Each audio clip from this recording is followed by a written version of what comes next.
Welcome to Let Me Fix This. Enjoy the video. You start by opening Google Play and signing into the correct Google account. This ensures your balance links to purchases. Once signed in, go to Payments and Subscriptions, then Payment Methods to view your Play balance. This tells you how much you can spend immediately.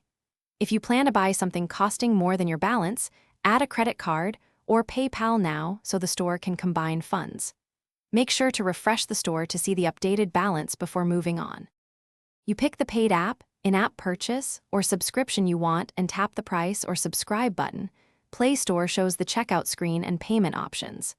Choose Google Play Balance as the primary payment method so the store applies it first. If the balance is insufficient, Play will automatically charge the remainder to your saved card or PayPal. Once complete, check order history to confirm the charge and see how your balance changed. This helps you track spending and avoid surprises.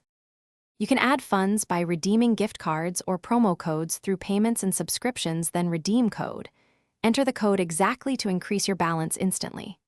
For unwanted purchases, open order history and request a refund within Google's eligibility window. Explain the issue clearly to improve chances. If your Play balance doesn't apply at checkout, clear the Play Store cache, sign out and back in, and retry. If problems persist, contact Google Play Support so they can investigate. Thanks for watching. If you found this helpful, don't forget to like and subscribe.